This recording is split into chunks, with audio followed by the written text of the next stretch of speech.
Hi, and welcome to Form Now. I am Taylor Kemp, the platform manager of Form, and with me is Dr. Sean Innerst, who you will find out who he is very soon.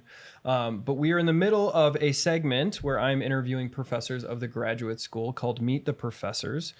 So we should do that. Let us meet the professors. But not just the professors, you are the academic dean here at the Augustine Institute. That's right. I'm the boss of the professors. You are the boss. So you have a little bit of a different history with the Augustine Institute than I think any of the other professors that I have interviewed. So could you maybe, Dr. Ernest, just tell us where did your, story with the Augustine Institute begin, and then we can start moving from there. I probably shouldn't begin at the very beginning because that would be a very long story. My history with the Augustine Institute is the whole of the history of the Augustine Institute.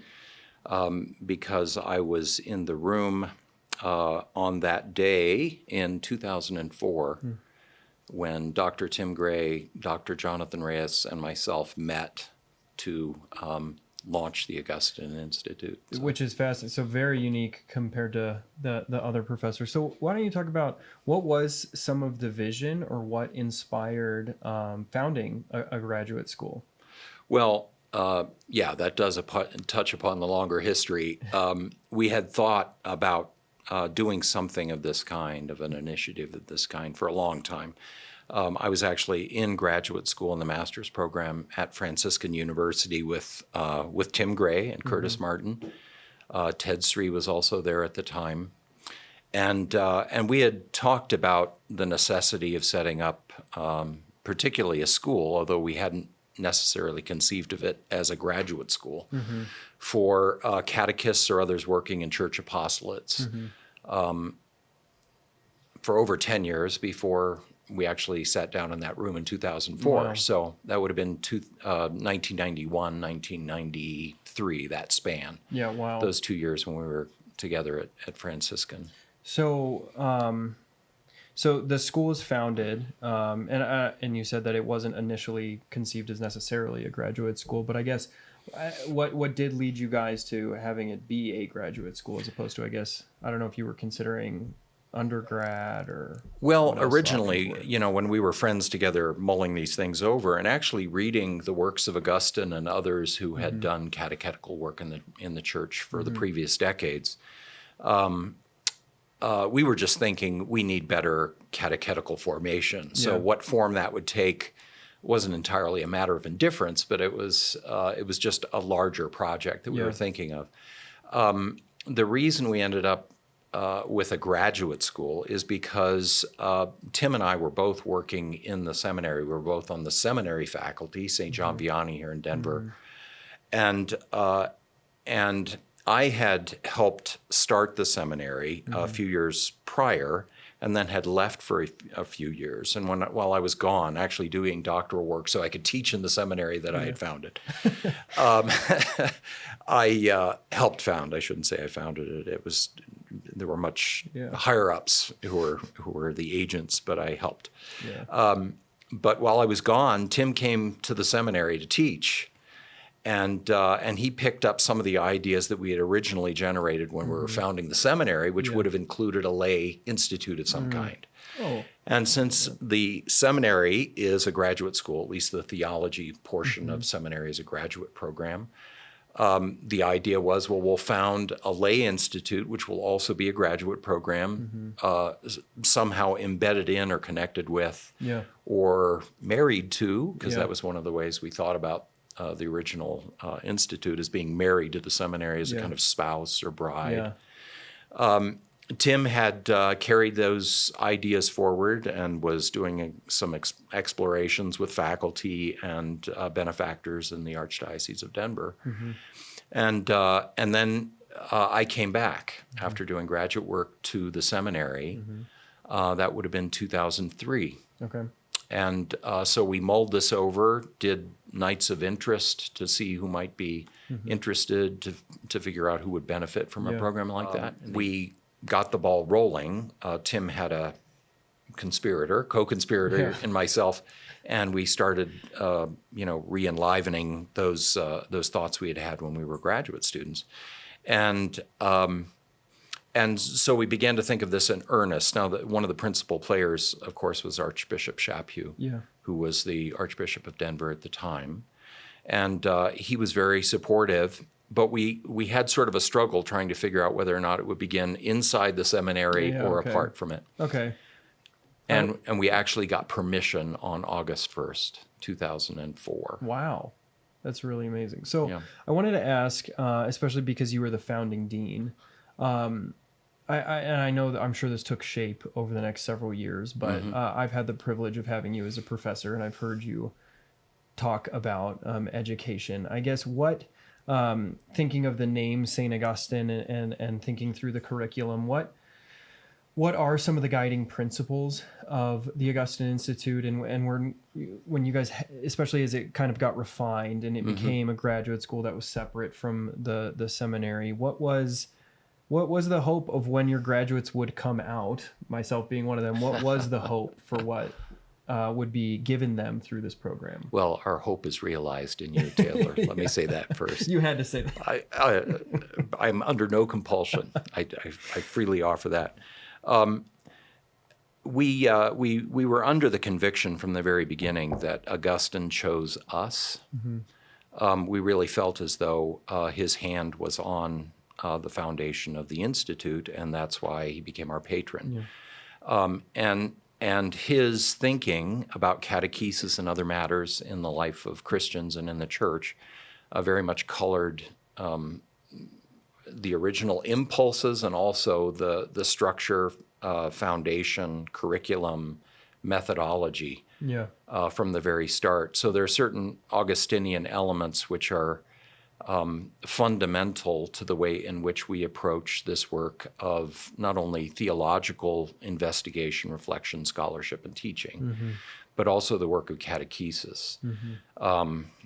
I don't know how much detail you want to go into, but three interesting elements I would say is that the three persons who were sitting in the room at the beginning, one was a scripture scholar, Dr. Gray, one was a historian, Dr. Reyes, and I was a theology teacher. I won't call myself a theologian, but those ended up being the three elements in the curriculum, and all of those teased out of the fact that we were there in the room, but also these various elements of the teaching of Augustine, which are fundamentally historical, theological, and scriptural.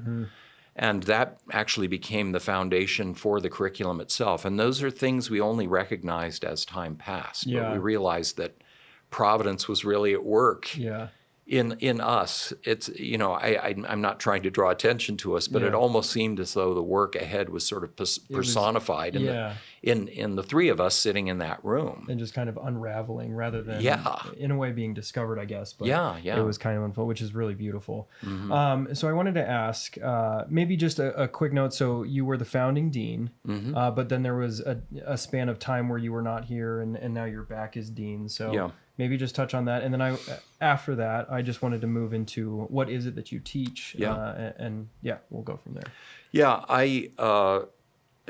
We were all part-timers at the beginning, and I was the only one. I had done work helping set up the curriculum, the catalog, all those kinds of things arranged for professors when we had started the seminary. So I had some experience in that, and so I was sort of the person who was tagged to do that original work. So I wrote the original catalog, bulletin, curriculum. Tim contributed a lot, Tim Gray. And obviously Jonathan Reyes as well, and was an important guide. He was actually our first president. I was the first dean, and I helped get us up and running for the first 5 years.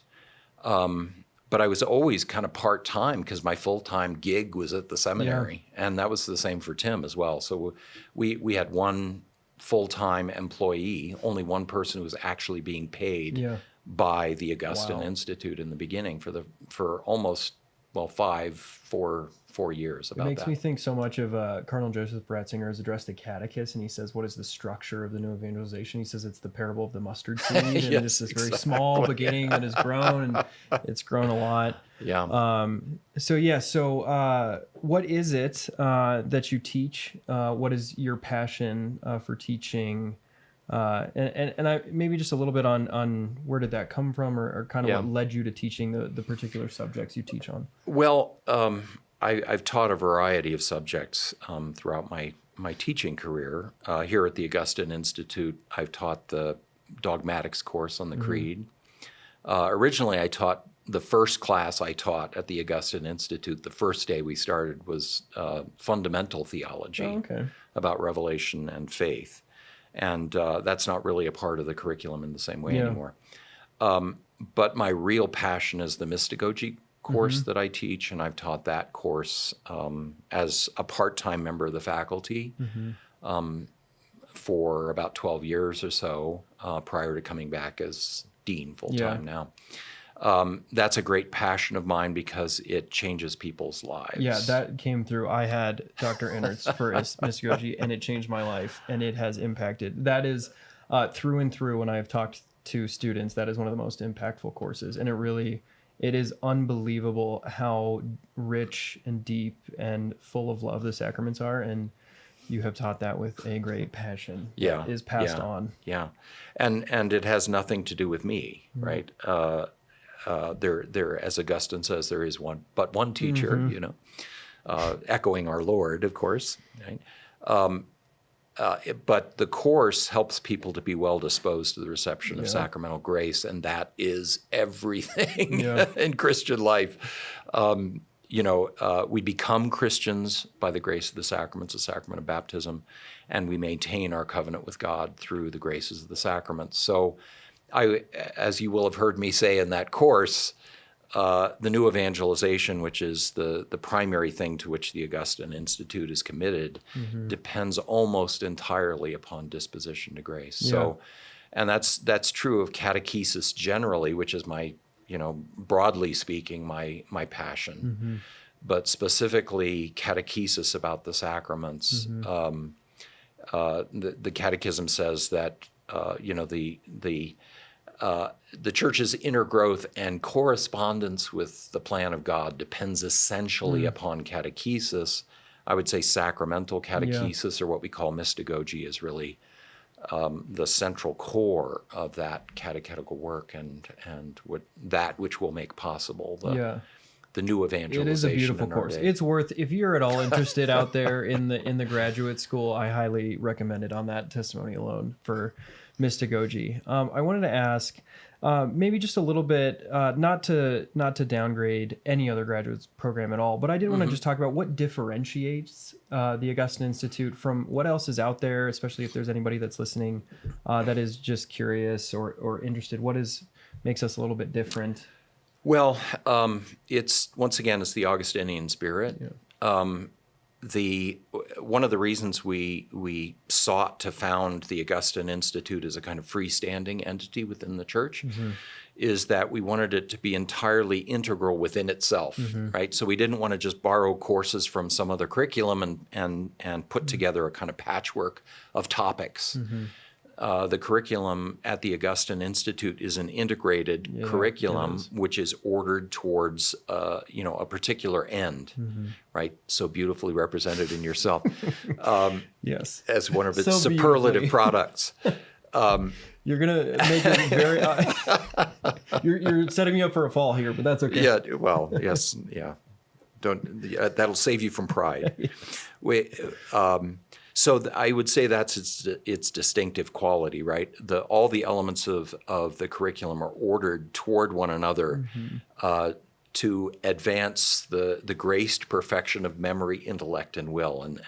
And those who are fans of Augustine will recognize in those three theological virtues what we call the psychological analogy.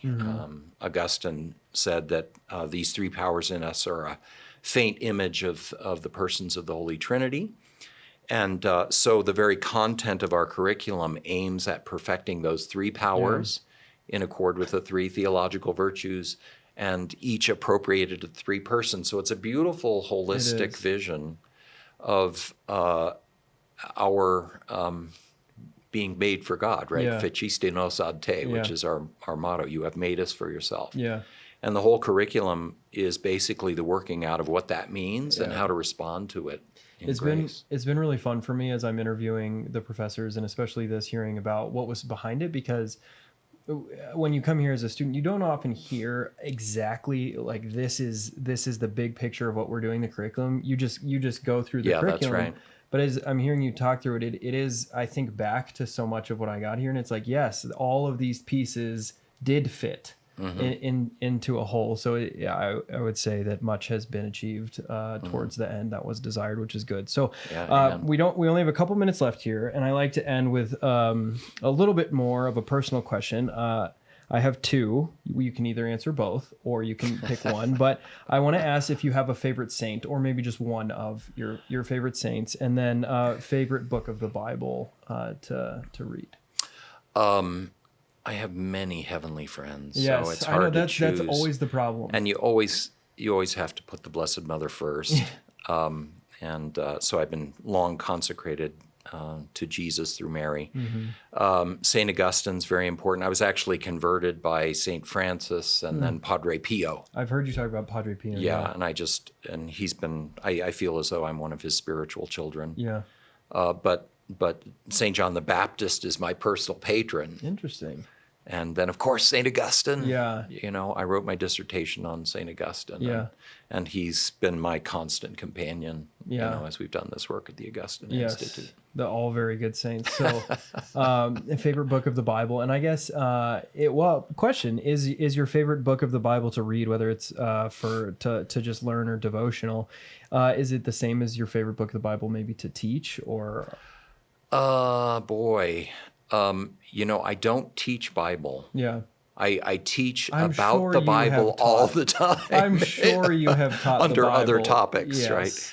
right? My favorite book is Ephesians. I just love Ephesians, and I reference so many elements from it. The plan of the mystery that St. Paul speaks of in Ephesians, both in 1 and chapter 3 as well. And comprehending with all the saints the height, depth, length, and breadth. Yeah. Right. So there's a wonderful energy and unction in Ephesians. Yes, that is beautiful. Well, thank you so much. For joining us. You bet. Thank you, Taylor. We are praying that these conversations are blessing you. If you have any interest in the Augustine Institute Graduate School, below this show in the description there is a link. You can click it and see some sample lectures. You can get to the admissions page and talk to our admissions counselor. And then the other resource that we always talk about on the show is short courses. So if you're interested in maybe dipping your toes a little bit in the water, but you don't want to commit to the graduate school all the way, look at our short course platform. They are amazing courses that cover a lot of the things that we just talked about with our professors from the Augustine Institute, and they are fabulous. And we know that they have helped a lot of people. So check those out if you're at all interested. Thank you so much for joining us, and God bless you.